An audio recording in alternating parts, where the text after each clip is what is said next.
नमस्कार बच्चों, मैं लक्ष्मी यादव और आज हम पढ़ेंगे गोस्वामी तुलसीदास द्वारा रचित कवितावली उत्तरकांड से। पहले हम कुछ बातें गोस्वामी तुलसीदास जी के बारे में जानते हैं। गोस्वामी तुलसीदास जी राम के अनन्य भक्त माने जाते हैं। उनकी जो भक्ति है वो दास्य भाव की है।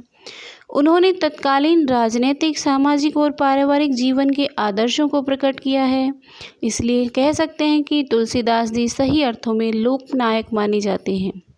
लोक कल्याण के लिए उन्होंने समन्वय की स्थापना की।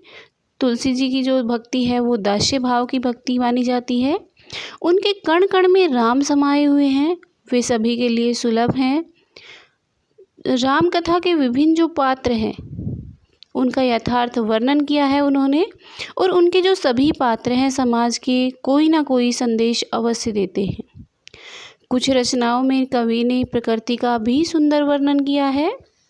प्रस्तुत जो हमारी कवितावली है उसमें कवि ये जो पद है हमारे, ये आरोह में संकलित कवितावली के उत्तरकांड से लिए गए हैं।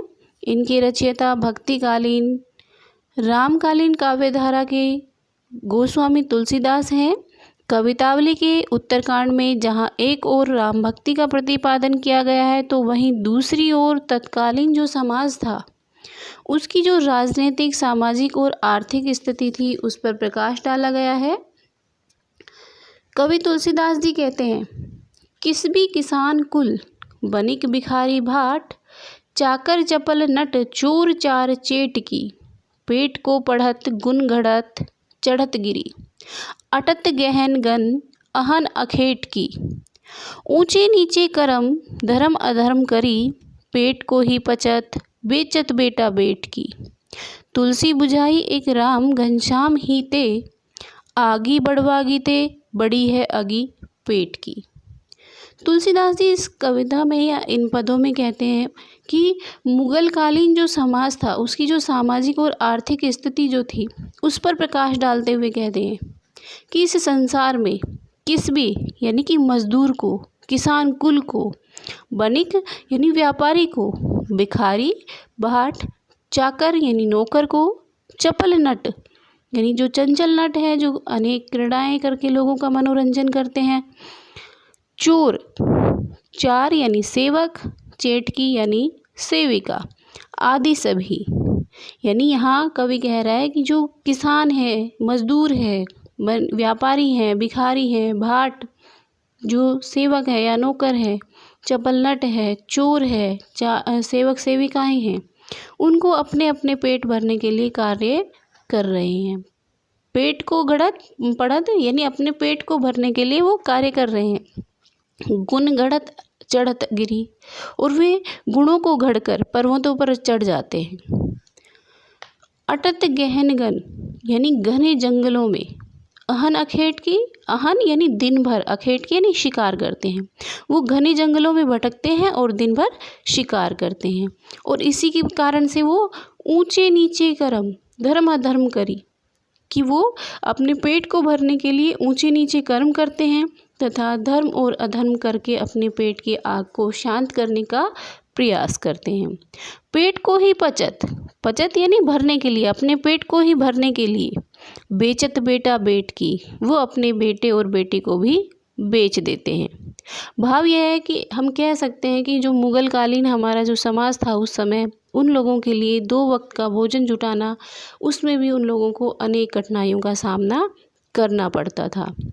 फिर आगे कवि कहते हैं कि तुलसी बुझाई एक राम घनश्याम ही ते, आगी बढ़वागी ते बड़ी है अगी पेट की, बढ़वागी ते यानी समुद्री आग, अगी पेट की यानी पेट में जो उत्पन्न होने वाली आग है। यहाँ कवि कहता है कि पेट की जो आग है वो इतनी भयंकर है कि उसके सामने समुद्र की जो आग है वो भी छोटी है, तुच्छ है। अतः पेट की जो आग है उससे केवल श्री राम रूपी जो घनश्याम है वही बुझा सकते हैं या हमें छुटकारा दिला सकते हैं। कहने का तात्पर्य यह है कि राम की जो भक्ति है उसी से दुखों से छुटकारा पाया जा सकता है और सुख से जीवन व्यतीत किया जा सकता है।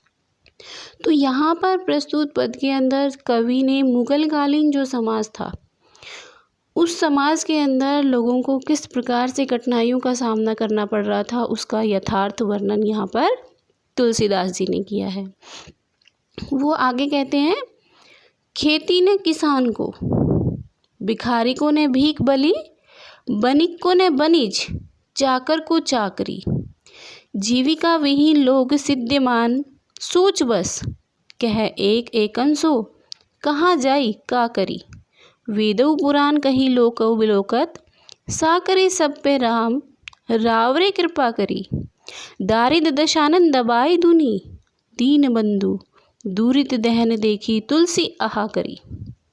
यहाँ पर फिर से गोस्वामी जो तुलसीदास जी हैं वो मुग़ल शासनकाल के समाज की आर्थिक तथा सामाजिक स्थिति का यथार्थ वर्णन करते हुए स्पष्ट कहते हैं कि उस समय प्रत्येक वर्ग के जो लोग थे उनमें अशांति और अव्यवस्था उत्पन्न हो चुकी थी। तो वहाँ जो स्थिति थी वो कैसी थी? खेती ने किसान को, यानी गरीब किसान के लिए खेती नहीं है। भिखारिकों ने भीख, किसान है वो गरीब है और वो मेहनत करके भी अपना पेट नहीं भर सकता है और भिखारी को भीख नहीं मिल रही है।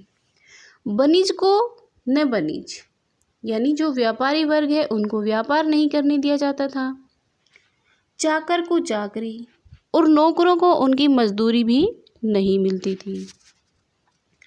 जीविका विहीन लोग सिद्धमान, सोच बस यही, यानी यहाँ पर कवि कह रहा है कि जो लोग थे वो आजीविका से हीन होकर बड़े दुखी और चिंतित थे और वो ये सोचते थे, सभी एक दूसरे से कहते कि कहाँ जाएं और क्या करें, क्योंकि इस शोषण और अत्याचार से बचने का उन्हें कोई उपाय नहीं मिल रहा था। वेदहु पुराण कहीं लोकहु बिलोकत, साकरे सब पे राम, रावरे कृपा करी। यहाँ कवि फिर से कह रहा है कि राम भक्ति पर बल देते हुए कवि कहता है कि समाज के जो दुखी लोग थे, मुसीबत को दूर करने का एक ही तरीका है, वह है राम भक्ति। यानी वेदों और पुराणों में कहा गया है, वेदों पुराण यानी वेदों और पुराणों में कहा गया है कि संसार में भयंकर मुसीबत के समय केवल सिर्फ राम ही कृपा कर सकते हैं। यानी राम ही, और वो भगवान श्री राम से कहते हैं कि दारिद दशानन दबाई दुनि दीन बंधु, दूरित दहन देखी तुलसी आहा करी। यानी इस समय जो दारिद दशानन, गरीबी रूपी जो रावण है, उसने संपूर्ण जो समाज है उसको अपने अधीन कर रखा है। भाव यह है कि समाज के जो लोग हैं वो सभी गरीबी से त्रस्त हैं, चारों ओर गरीबी फैली हुई है। तो कवि प्रभु से या ईश्वर से प्रार्थना करते हुए कहते हैं, दूरित दहन देखी तुलसी आहा करी, यानी वो भगवान से प्रार्थना करते हुए कहते हैं कि आप ही इन लोगों के कष्टों का नाश करने वाले हैं, तो मैं आपसे प्रार्थना करता हूँ कि हम सबको इस गरीबी से बचाइए। तो यहाँ पर कवि जो है तत्कालीन समाज की दरिद्रता, बेरोजगारी का यथार्थ वर्णन या चित्रण किया है। फिर आगे कवि है यहाँ पर तुलसीदास जी अपना परिचय देते हुए कह रहे हैं, दूत कहो अवधूत कहो, रजपूत कहो जोलाहा कहो काऊ, काहू की बेटी सो बेटा न ब्याहवे, काहू की जाति बिगाड़ न सो, तुलसी सर नाम गुलामू है राम को, जाको रुचे सो कह कछुआओ, मांगी के खेबो मसीत को सोईबो, लेबो को एकू न देबो को दो। यहाँ जो तुलसीदास जी हैं वो समाज के अंदर जो व्याप्त जातिवाद है या धर्म है उसका खंडन करते हुए कहते हैं कि दूत कहो अवधूत कहो। यहाँ गोस्वामी तुलसीदास जी अपना परिचय देते हुए कह रहे हैं कि जो लोग, चाहे लोग मुझे दूत यानी कि चालाक कहे, अवधूत यानी दगाबाज कहे, रजपूतु जोलाहा कहूँ, चाहे फिर कोई मुझे साधु संत कहे, चाहे कोई मुझे राजपूत के समान वीर साहसी कहे, या फिर मुझे जुलाहा माने। वो कह रहे हैं कि लोगों को जैसा मेरे बारे में सोचना है वो सोच सकते हैं, क्योंकि मुझे काहू की बेटी सो बेटा ना ब्याह बहू, कि मुझे न तो किसी की बेटी से बेटे की शादी करनी है, काहू की जाति बिगाड़ने से हूँ कि जिससे मेरी जाति बिगड़ जाएगी। एक तरीके से यहाँ कहने का भाव ये है कि जो यहाँ कवि है वो जाति पाति की को नहीं मानते हैं, यानी उन्होंने जातिवाद का खंडन किया है। वो कहते हैं कि तुलसी सर नाम गुलामू है राम को, कि जो तुलसी जी हैं वो तो श्री राम के दास हैं। जाको रुचे कह कछुओ, कि जिसको जैसा अच्छा लगता है मेरे बारे में वैसा वो कह सकता है, मुझे लोगों की परवाह नहीं है। क्योंकि मांगे के खेबो, कि मैं तो भीख मांग कर पेट भरता हूँ। मस्जिद को सोईबो, मस्जिद यानी मस्जिद, और मस्जिद में सोता हूँ। लेबो को एकू न देबो को दो, और प्रभु श्री राम की भक्ति करता हूँ, इसलिए मुझे ना किसी से कुछ लेना है ना किसी से देना है। कहने का भाव यह है कि जो कवि है वो यहाँ पर बिल्कुल चिंता मुक्त होकर जो जीवन है उसको व्यतीत कर रहे हैं। तो यहाँ पर कवि ने इस पद के अंदर एक प्रकार से हम कह सकते हैं कि जो जातिवाद है उस व्यवस्था का खंडन किया है। तो बच्चों, इसमें आपने देखा है कि मुगलकालीन जो समाज था उसमें लोगों की स्थिति कैसी थी, कि उन लोगों को अपने पेट भरने के लिए ऊंचे नीचे धर्म अधर्म के कार्य करने पड़ते थे। और जो किसान लोग थे मेहनत करके भी अपना पेट नहीं भर पा रहे थे, मज़दूरों को मज़दूरी नहीं करनी जा रही थी, जाति व्यवस्था थी। तो इस प्रकार से जो लोग थे वो बहुत दुखी थे, और इन सब को जो इन सब के दुखों का जो छुटकारा है वो सिर्फ राम भक्ति को ही कवि ने यहाँ पर माना है। तो बच्चों, आपको इसकी व्याख्या करनी है और इसके प्रश्नोत्तर याद करने हैं। धन्यवाद।